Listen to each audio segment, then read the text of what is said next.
I just noticed it in Walmart. I was in there, I saw the Captain America figures, and I was like, hey, okay, Captain America movie's out now.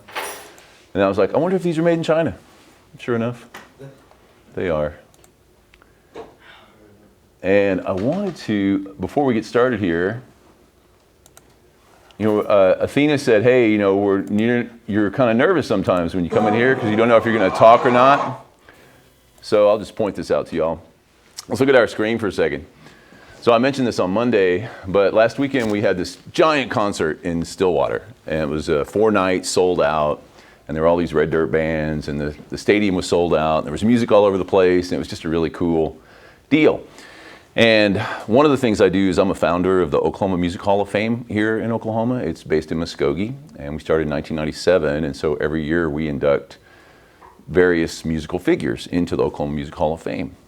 And I'm the chair of the induction selection committee, and since I wrote a book on Oklahoma music, I'm considered one of the Oklahoma music historians that can sort of tell the story of Oklahoma music, and I usually handle the inductions. And this is often at some kind of venue, like I've done presentations at the ORU Mabee Center when a bunch of people were in there. I've done the Muskogee Civic Center, the Canes Ballroom, different facilities in Oklahoma City, just all over the place. Bristow. So we were doing an induction on Saturday night. And so I have spoken to full arenas before. So I've spoken to 8, 9, 10,000 people before in the various civic centers. So I'm used to that, but this was a situation I had never experienced before, which is speaking in front of 45,000 people. So for those of you who are nervous about talking on television or giving a public speech or anything like that, imagine having to talk in front of 45,000 people. I feel empowered. I wouldn't say empowered. What I would really say is how I went into it was just confident, because I wrote the script. I'm used to speaking in front of people, and most people don't really know how to use a microphone in public. Most people, when they use a microphone, I pointed this out on Monday a little bit, they'll typically stand with it like this. So they kind of hold it down here. Now in this class it's okay, as long as I always say it's far enough. We always say a fist and a thumb. That's how we teach our broadcasting students. You want the microphone to be at least a fist and a thumb away from your mouth, right? If you notice, most performers, singers, unless they're real belters, they might hold it out like this, but most people hold it real close to their mouth that are professionals, and so I know that. So as a result of that, the guy handed me the microphone, big stage environment, and he goes, now keep it close to your mouth. I'm like, yes sir. Not saying that I know what I'm doing, but thank you for the advice. And so I'll go out there, and so the first thing I did was just said, what's up, Stillwater? And roar, this giant roar of people, because there's 45,000 people there. So I'm used to like applause and people yelling and that kind of thing, but not used to the sound of 45,000 people coming back at me. But the thing is, if you look at this photo here, what you see is, you can put that full screen if you would, Danilo, so the folks at home can check it out. There you go. So you can see I'm here, and I can kind of see this bunch of people, but because of the lights, I don't really think about the whole rest of the stadium because I'm reading my text and I got my mouth close to the microphone. I'm just doing what I'm supposed to. So there's a point where you lose yourself into your talking. You're not paying attention to the 45,000 people. What you're really trying to do is get through the script and pace well. And so as I was reading the first induction, there were song titles of the first band that was inducted. And I started rolling through them too fast because I said the first one and there was a big roar. And then I just kept reading and I said the second one before the roar was over. So I modified that for all the rest of them. I'd say the name of a song, and then there would be the big roar, and I'd let it happen and just start to fade out. Then I'd say the next song, and then big roar would happen, it'd start to fade out, and I'd say the next song. And so eventually you learn how to work with the audience and what they're giving you and how to fall into that. The rest of it was just lockstep because I had my script, I was prepared, but a few different people were asking me if I was nervous before I went up there, and I said no, because I'm ready. And I've done this a lot. So once I start reading and I'm talking to a microphone, it's as if there's nothing else going on because I'm focused on what I'm doing. And I'm bringing all this to our class, which is speech, because occasionally you might be in front of a whole lot of people. And not everybody's really comfortable, doing that. But this was shot by a friend of mine who was standing behind the stage on his cell phone. There's a few other videos out there from the front side so you can hear me a little bit better. You can't really make out what I'm saying so much because of the echo and you're behind the stage. Knowing that when you set up a PA, that's usually in front of the stage. So if we were a band right here, the PA would be over here, and it would be facing out, and I'd be standing behind it. You don't hear the PA. That's why you need the monitors, which are those speakers on the stage that face the performers so they can hear themselves, a stage monitor. So I had a stage monitor. I could hear myself, which are these things right down here. Those are the stage monitors. Anyway, all that to say, it's only 1:43, so I'm gonna play it because why not?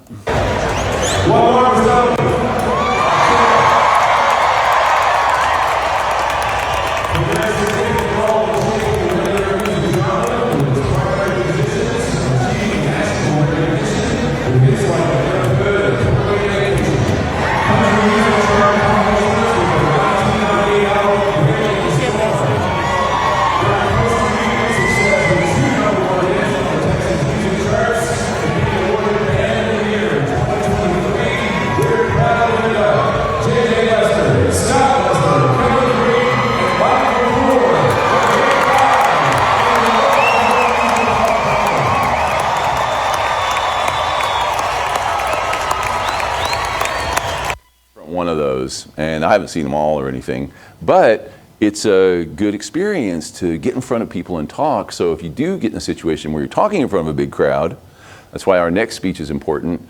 You're an important person in your life speech, because eventually we all have to memorialize somebody, always. It could be way off in your future, but eventually you're going to have to speak up for somebody. And it might be an emotional environment. It could be a funeral, where you're talking about a grandparent, or you're talking about a parent, or a sibling, or a close friend, or someone that you knew, and you're going to be speaking to a large crowd. So you can hear there, I have the microphone on, and I'm not quite yelling, but it is amplifying my voice, and I'm comfortable with that. And that's something that it does take time for some people to get comfortable with, hearing their voice amplified over a large area, and or hearing your voice back. I don't know how many of you record yourselves and listen back. You should for your practice speeches, but some people don't like how they sound because they're not used to hearing themselves over and over. You record yourself, oh my gosh, that's what I sound like? Yeah. So we just get used to that over time.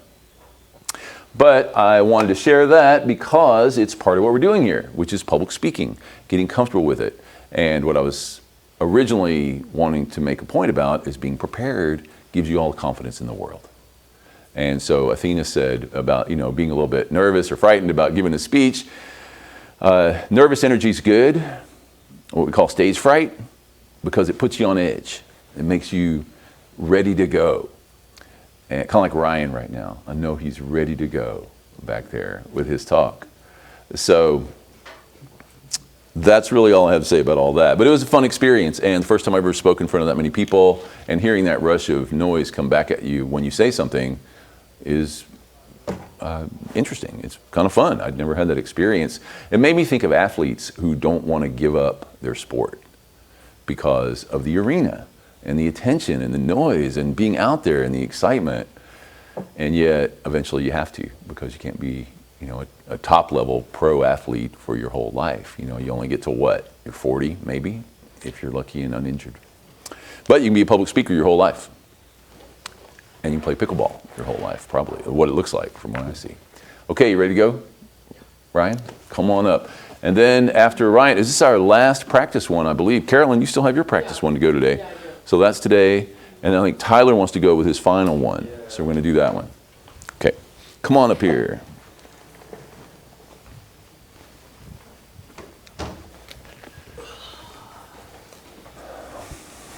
Close this.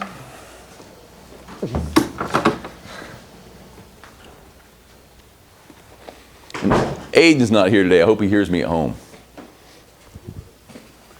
I was practicing. I practice sometimes when I'm driving, everybody's name as I'm driving around, the people who come to class, not the whole roster, but here we are, week 13. I finally think I have everybody down, more or less. And I'll forget everybody, so I'll see you around campus in the fall and be like, oh, hi. Okay, so Ryan, take off. Let's hear it. More than 720,000 people die globally due to suicide every year. Suicide is the third leading cause of death among 15 to 29-year-olds. And suicide is also directly related to mental health. Today, I will be going over why it is important to take care of your mental health and a couple of ways to improve it. Mental health directly impacts your overall well-being, influencing how you think and behave. Poor mental health can contribute to,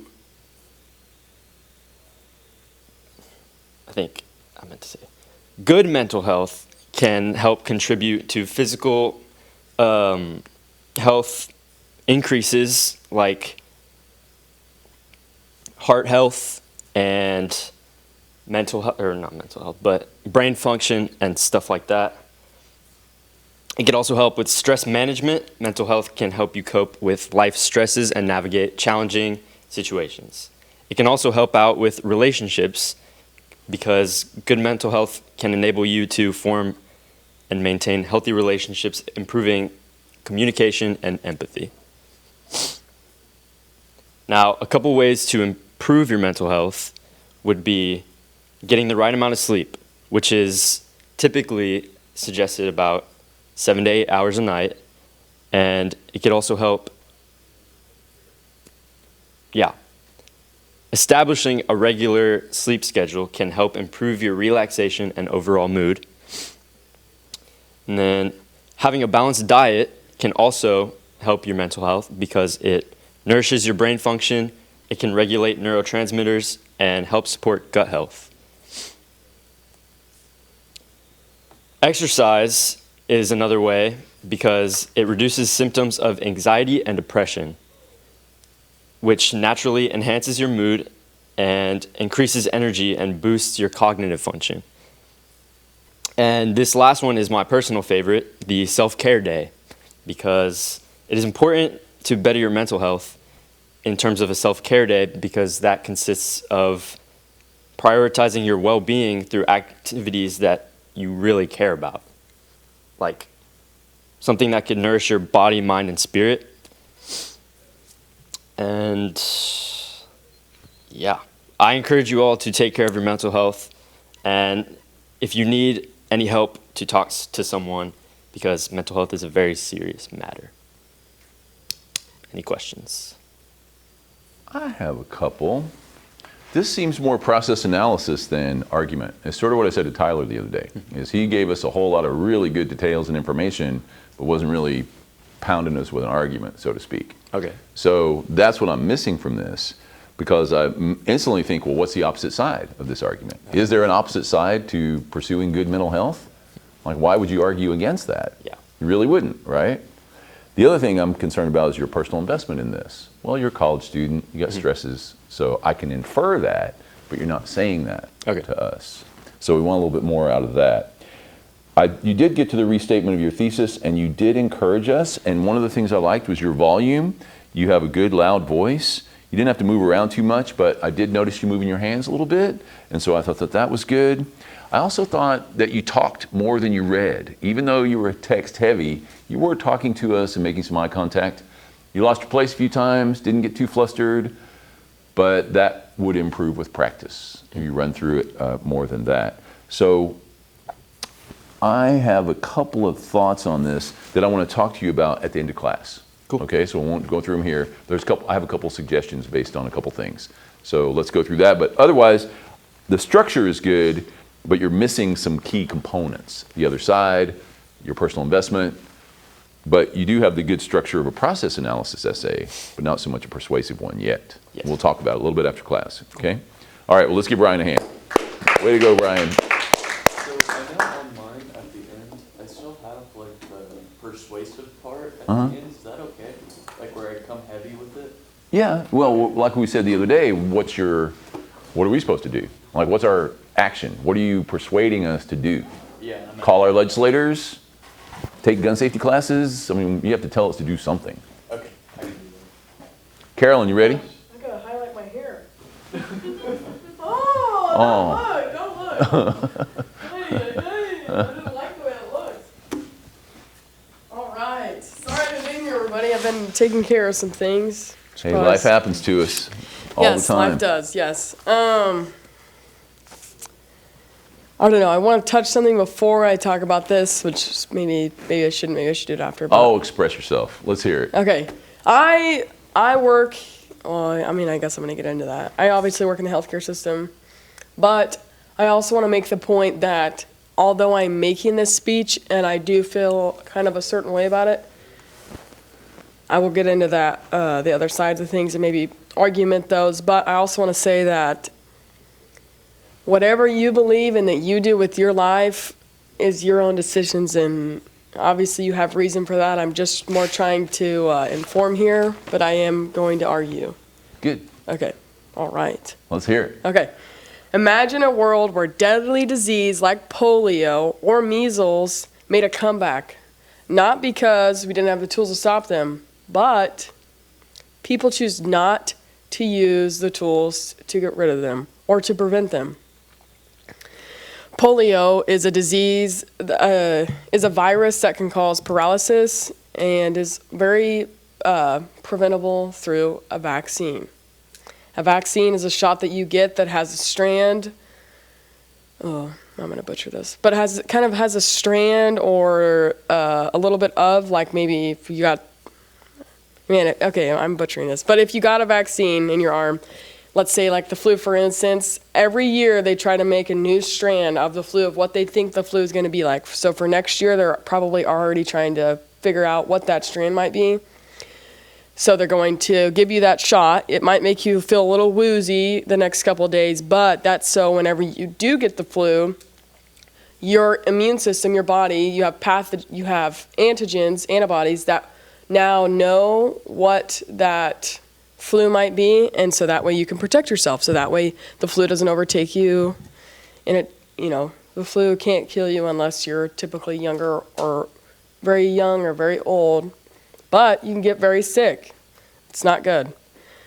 So although some people are hesitant or maybe unable to receive vaccines due to medical, personal, or religious reasons, widespread vaccination is essential for public health, individual protection, and the prevention of disease outbreaks. So vaccines prevent the spread of infectious diseases like measles, mumps, and flus. So measles, like I said, it's a paralysis. So you're basically paralyzed. It's through respiratory droplets, coughing and sneezing. Mumps is a parotoid gland. It's where your salivary glands swell, and it's through saliva. So typically younger kids. A lot of these, like measles, mumps, and chickenpox are younger kids. You most likely got all of those vaccines. They're very pushed in public schools. Maybe you didn't though. No pressure either way. The reason why I feel the need to express this and argue this amongst my peers and older or younger is because I work in the hospital. I work in the ICU, which is the intensive care unit. I take care of people with extreme, maybe more so septic shock, which is where your body's overcome with viruses and bacteria. But this is important for me because I'm around and I take care of all these people. I also work in the ER, which is the emergency room, where all these people come in. And all these people come from way different backgrounds. Some of them are religious. Some of them don't want to get those vaccines. But also some of them have received misinformation. But I will touch on that. But I want to be in an environment where I'm protected. And I get all those vaccines, but maybe Ryan comes in and he's got measles. But I have my vaccine, but he doesn't have his vaccine, and maybe I could carry that possibly, or he's going to spread that to Kennedy that's in the other room. So, and that is just how that gets spread, and that's why we should get our vaccines, to not spread that. Vaccines protect not only you as an individual, but it protects everybody else, right? So when Ryan goes to school and everyone else has their vaccines, they're going to be okay. But if Ryan goes to school and 5 or 6 other kids don't have their vaccines, they're going to be infected by the measles. But also, it might not protect those couple of students, but having your vaccine and your vaccine will protect you amongst other kids that don't have the vaccine. That way you're not carrying it. Now, here are some of the reasons why people don't get vaccines. Medical reasons, some people with immune disorders or allergies, some vaccines can carry some of those things that can affect their bodies and they can't get it. So they can't get specific vaccines that they might need, but that's why you should get them. That way they don't get that disease or virus. Religious and philosophical beliefs. Some individuals refuse vaccines due to personal or spiritual convictions, and that's, once again, totally okay. That's totally your own thing. Misinformation and fear. So there was a belief back in 1998 that vaccines cause autism or contain harmful substances. So, for example, mercury. Mercury was supposedly in the... It was in a vaccine, I think it was measles. That mercury can cause autism, and it can...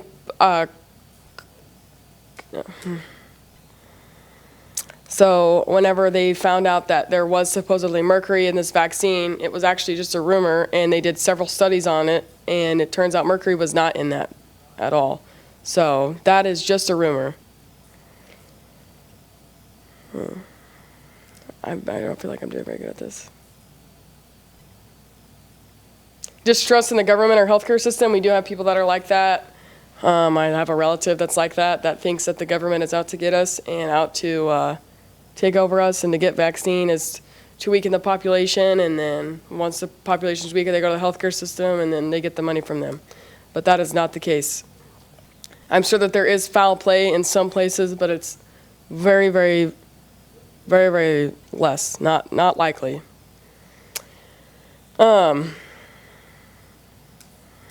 So vaccines are a vital public health tool, and while we must respect valid medical concerns, the overwhelming majority of people benefit greater from vaccination for themselves and for a society. So don't let fear and misinformation stop you from getting your vaccine. Talk to your doctor, ask questions, and get the facts. Protect yourself and get vaccinated.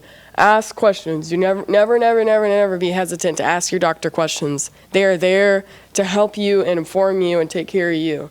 You are paying them a service, so take part in that service. Like I said, me being in the healthcare system and being around maybe my nephew as well, wanting him to go to school with people that are vaccinated, so that way, he will be vaccinated, but I don't know. Making sure that other kids that aren't vaccinated, he is now in care. He's not going to spread that. So hoping that other people get vaccinated.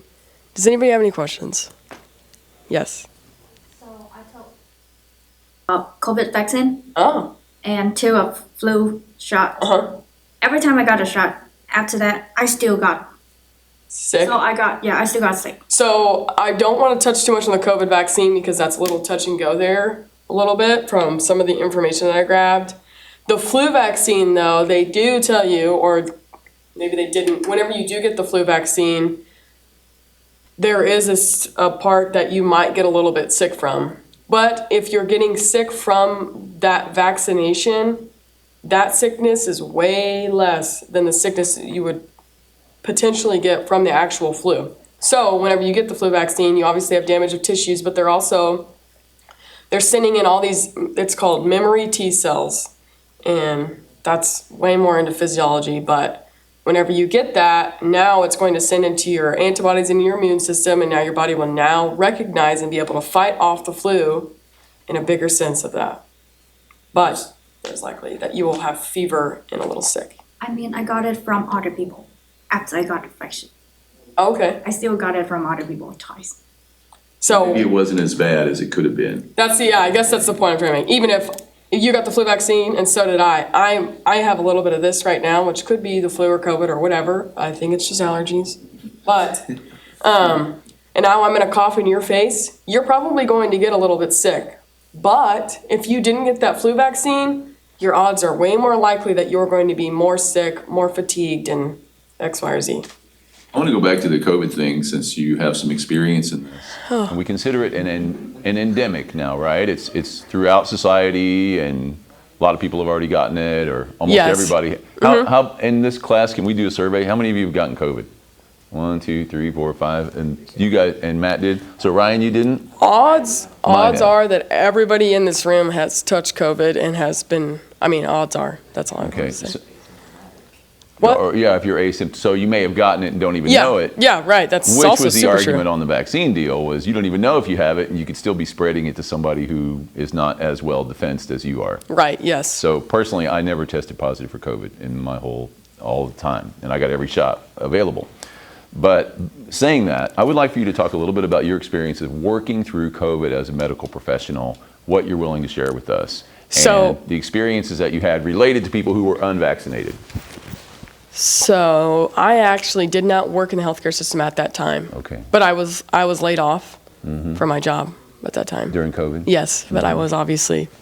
I mean, I had to pay bills, but I was 15, so I was very young. Anyway, but my mom, who is a nurse and worked in the healthcare system, it was scary at one point. She was scared, but she also had some information about that. But the problem with not being vaccinated from COVID was more the bigger picture of us being okay, right? Typically, from that maybe let's say 16-year-old to probably that 30, 40-year-old, you're going to be fine unless you have a disease or some sort of health problem that COVID could affect.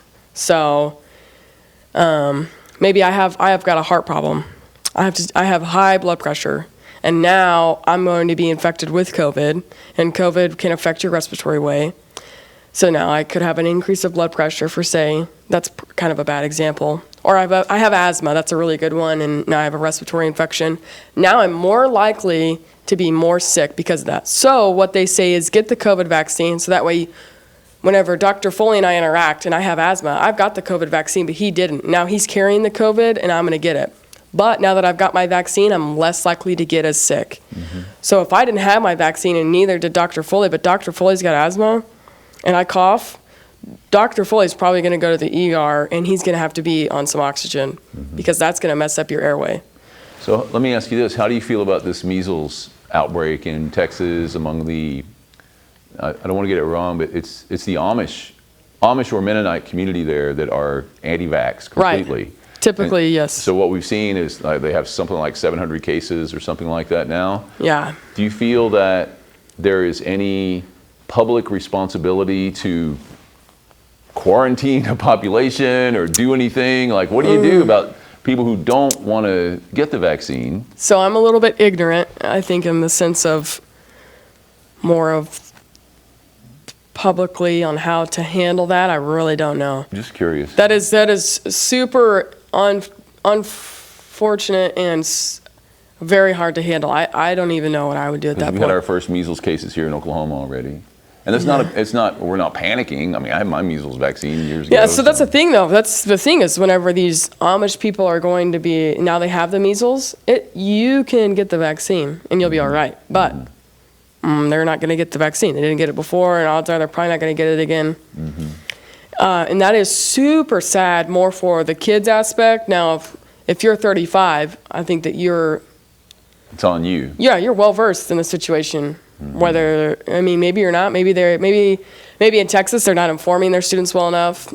There could be all kinds of different things like that. But typically, as an Amish person, maybe they are misinformed and they're like, no, or that's genuinely their religious beliefs, which that is. That's super hard. It's super difficult. More on the fact for their kids. I believe that everyone has the opportunity to believe and do what they believe. And now they are born into an Amish community. It is hard for a 5-year-old to be like, Mom, you're wrong. Like, or not, Mom, you're wrong. Mom, I do believe this, but I'm not ready to die yet. So that's difficult. Thank you for responding. I wanted to hear you talk some more, basically, and those were good statements that you made. One of my students in Pryor made an argument about minors being able to make medical decisions for themselves after age 16. And that apparently in Cherokee Nation, if you can make certain decisions for yourself once you're 16, but not outside of Cherokee Nation. So let's say you want the vaccine and you're 17, but your parents are religious and they don't want you to have the vaccine, then you can go get it anyway. And so that was a whole really interesting talk that you gave yesterday. It made me think of it. But regarding your talk today, I thought it was well structured. I liked how you opened up with a quote and getting us to imagine a place where disease is preventable, but people don't do it for various reasons. I thought you outlined your thesis well. Your personal investment as you work in medical care, so I thought that was good. You explained a few important terms to us in solid ways, and I thought that was good. I thought you could have cited a little more data in your talk, so when you brought up points, a little data to support that. I have it on here, I just didn't say it, but yes, I will do that next time. That would be good. Okay. Your opposite side, I thought also was solid there, and Ryan, take note from that, the opposite side was there. It's like, well, some people don't want to take the vaccines because they have personal reasons, health reasons, spiritual, religious reasons, whatever. But then you came back with that. And you said, vaccines are vital to public health. And don't pay attention to rumors. Ask questions yourself. Find out some real data. And the whole don't trust the government thing, you've got to work that out in your head. Yeah, that's kind of that's a lot of these it's hard to argue because it's a lot of, it's kind of your own deal. You got to figure that out on your own. But what your job, though, is to persuade us one way or the other. So what you're persuading us to do is take the vaccines. Yeah. You may have issues, but for your long-term benefits and society's benefits, you should take the vaccine. So I thought that was good. Talk to your doctors, ask questions. You are talking more than reading, but I would go back to the citing facts. A lot of your talk came from your personal knowledge. You know a lot about it. You've read about it. You talked to us much more than you read. So I like that part. And when Athena asked you a question and I asked you a question, wanted to see how you would respond. And you did well. You talked like a normal person about what was the subject of your talk. You are a little self-effacing occasionally, meaning you kind of put yourself down a couple times. So I want you to avoid saying I'm sorry or you talked about your hair before you get up there, so we don't say anything about that. I know. Once you get there, I know this is disorganized, or just go for it. You know more than we do. Okay. Anytime you're speaking, you typically know more than the people you're talking to. I'm sweating. This is a really hard topic for me to talk about because I'm very much on the side of I want everyone to have their own decision and make their own decisions. Maybe I feel this way, but I don't like to argue. I mean, I do. I obviously do on some things, but. Well, you're persuading us on this topic. That's the assignment. Yeah. And remember, and that's what I've said since the beginning, to be honest, it doesn't matter what you're arguing. The question is, do you know the structure? Attention getter, personal investment, thesis statement, support your thesis statement, opposite side, rebut that opposite side, restate your thesis, and then offer encouragement to take some action of some type or another, a call to action. That's what's important. You're just filling in the blanks. That's the skeleton, and your subject matter is the flesh, if you will, to make it out of the body, right? Do it, yeah. So, but a little healthcare there. What? right, but still, that's what I'm trying to get at. Okay. And so that's why I can say, like Ryan, he's talking about an important subject, but no opposite side. Okay, so you're missing part of the structure. You have the structure. You just need to put a little more meat in there, and then practice it a little bit more, so you're not looking for your place as much. Yeah. But overall, good. Let's give Carolyn a hand. Good job, Carolyn. I didn't hear what you said. What did you say? What? Tyler. What did you say to Dr. Fuller? Because of what you said. I don't remember. It was just, that was just the opposite side, I'm really. just going to try and not persuade you. No, it was more, What the COVID thing? Oh, maybe that was it. Yeah, I think. yeah, I did not. I don't like So you didn't know you got it. Yeah, I think I was invasive. Good. It's the different. I don't like that one. Okay, Tyler, you're going into your final one here. All right, first final. How many? We only have one practice, right? Yeah, one practice, one final. And we move on. Actually, if whoever's not here on Wednesday, we're moving on pretty fast. So let's turn Tyler loose. Hello, everyone. According to the 62% of Americans believe crime is now a bigger issue than it was a few years ago. Crime is on the rise, and with crime always being around us, take ownership and feel more protected. By carrying a gun, desperate situations call for desperate measures. Therefore, calm your nerves by knowing you have protection at your fingertips to neutralize the threat that is threatening you in your life.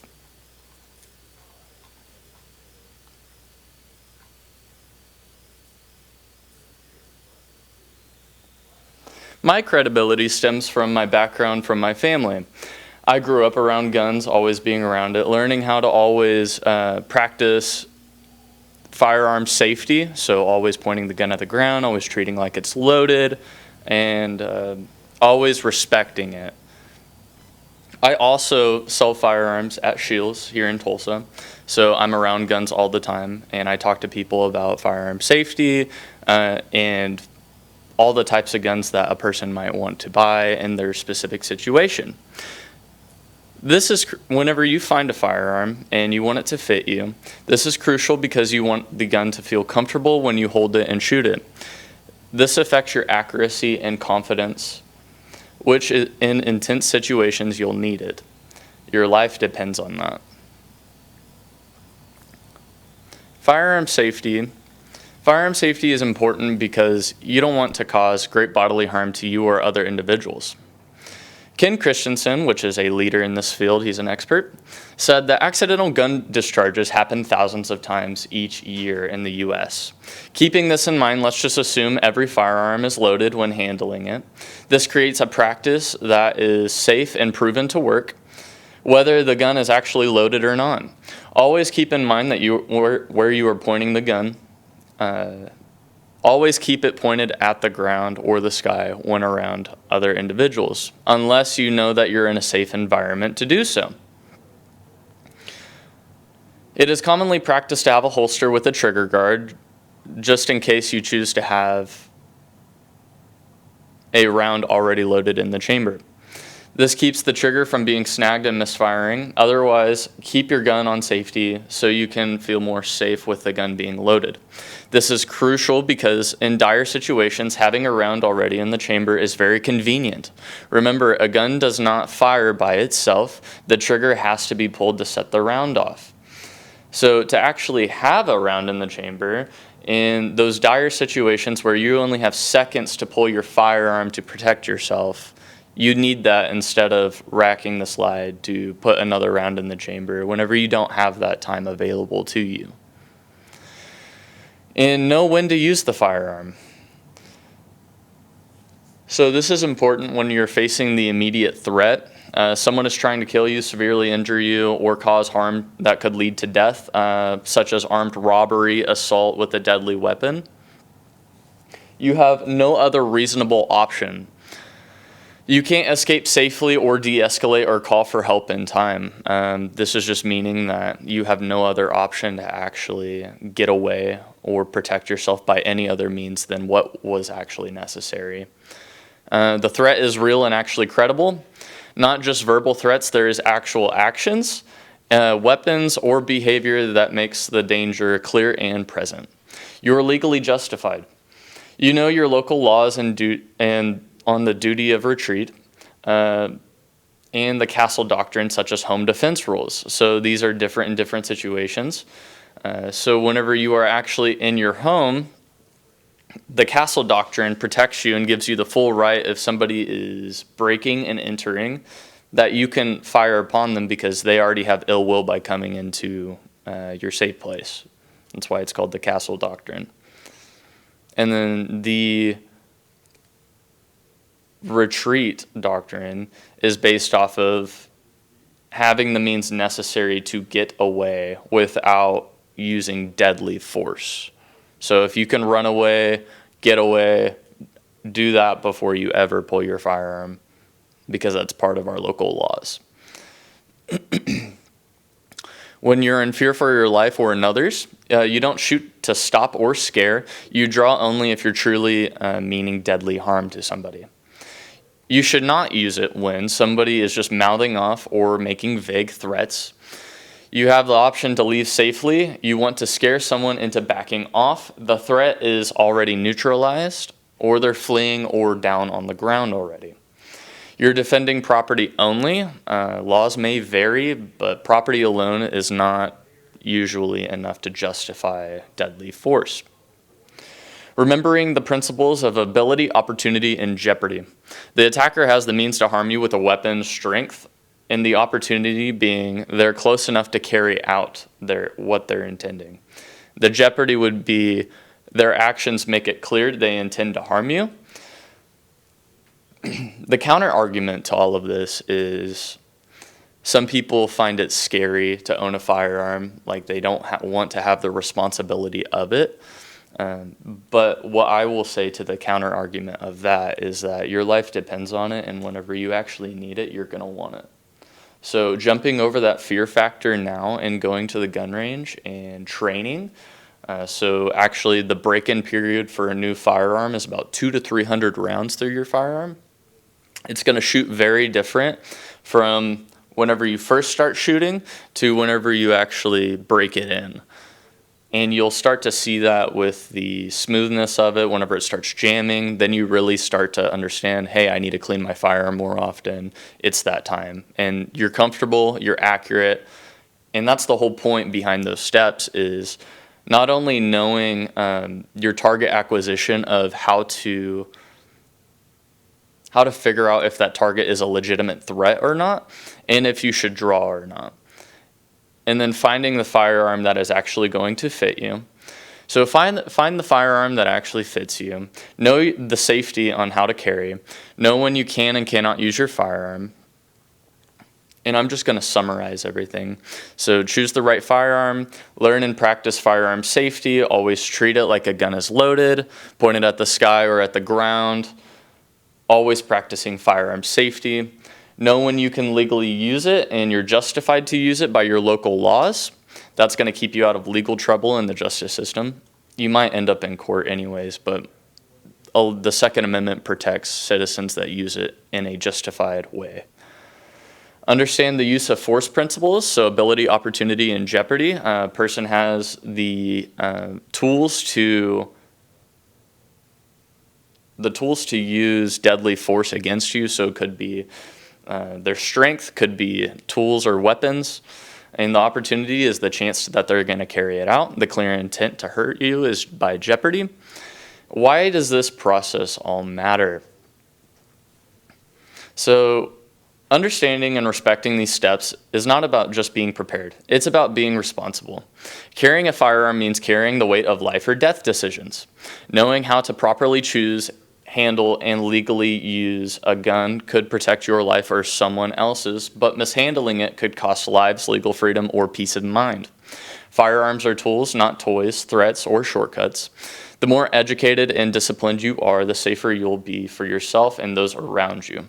Protection starts with preparation. This is your right, this is your power, this is your choice. So take the first step, learn, train, and protect today. Any questions? Carolyn. How old do you think you should be to be able to own a gun?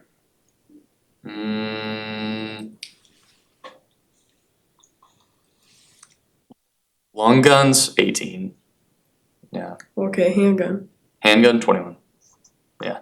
A long gun for, okay, never mind. Okay. So the difference would be so a lot of people that I have met from working at Shields, they typically are 18 to 20, and there are a lot of hunters. So they come in by AR-15s for hog hunting, that type of thing. They're just country guys that like to go out and shoot and stuff. So that's mostly what they do, and that's why I stand by that, because I see the purpose of it and like what they're intending to do behind it. Like we have to follow a lot of rules as far as like their intended use of it, how old they are. Like there's a lot of restrictions from retailer to consumer.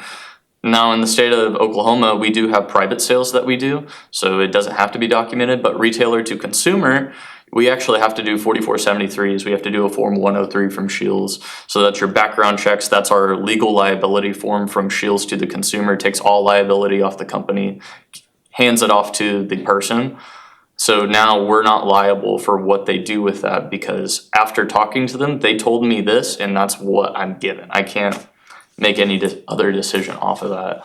So there's just a lot of hoops and stuff people got to jump around to buy stuff from a retailer like us. Let me jump on this for a second so we Yeah, can get through this, because we just have, 4 minutes left? And so, there's a lot of back and forth that goes back and forth on this particular issue. Sure. What I was really curious about is what you would get to as a thesis.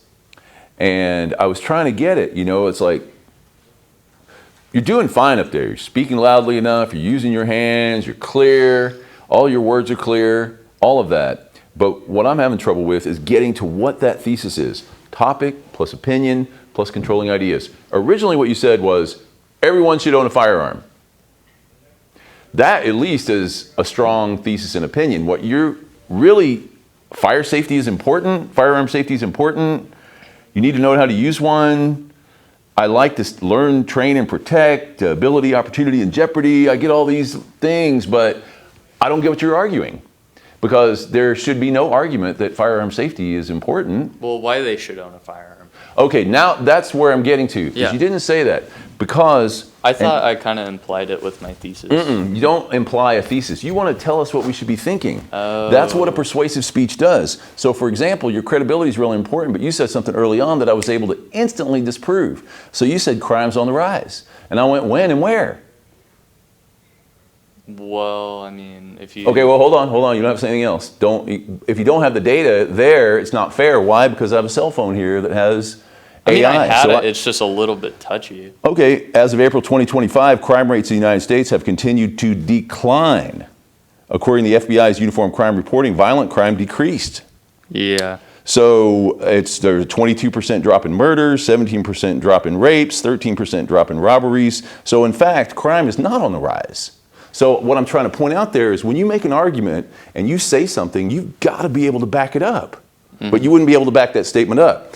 And when you call your credibility into question, it calls everything else into question. So I was going to bring up the data. I just Whoa, thought it was but a you little... didn't. So we're not talking about what you were gonna do. We're talking about what you did, which was you didn't give Okay. us a thesis statement, That's all right? So something that you believe in so strongly, you need that thesis statement that says, like Carolyn, people should get a vaccine because of X, Y, and Z. The opposite argument is, no, they shouldn't because they have beliefs that say they don't. Okay, now you got an argument. But you don't have an argument because there's no opposite side to people should be safe with their firearms, know how to use them, and all that kind of thing. Because, and I mentioned this the other day, global comparison, countries with stricter gun control laws such as Japan, the UK, and many European nations experience significantly lower rates of gun-related violence and homicides. They demonstrate it's possible to maintain a high level of public safety without widespread civilian firearm ownership. I'm not saying that firearms aren't important, but they can undermine public safety and social trust. If every one of us had a firearm in here, and you touched on this, if we start to have an argument, and all of a sudden it gets to the point where, oh yeah, draw, right? So now we're pulling out our firearms. If everybody's got one, then everybody's suspicious of each other and quicker to use them. So there are a lot of ways to argue against it, but what I'm trying to get you to do is just structure, forget the subject. What's your thesis statement? Why they should own a firearm? Yeah, now you're getting closer. People should own a firearm because A, B, and C. What's the opposite side? Not everybody should have one. It raises domestic violence statistics. There are increased risks of accidents and injuries, risks of gun theft and misuse, ineffectiveness in crime prevention. There's little conclusive evidence that widespread gun ownership reduces crime. So subject matter aside, it's back to what I said to Ryan, which was attention getter, thesis, personal investment, credibility, thesis statement, support with facts, opposite side, rebut the opposite side, restate your thesis, encourage us to take some action. Call your legislators. So, we don't have much time left now, but that's what I'm trying to get. You did a good job overall, but you need that thesis statement if you're going to be a strong, persuasive speaker.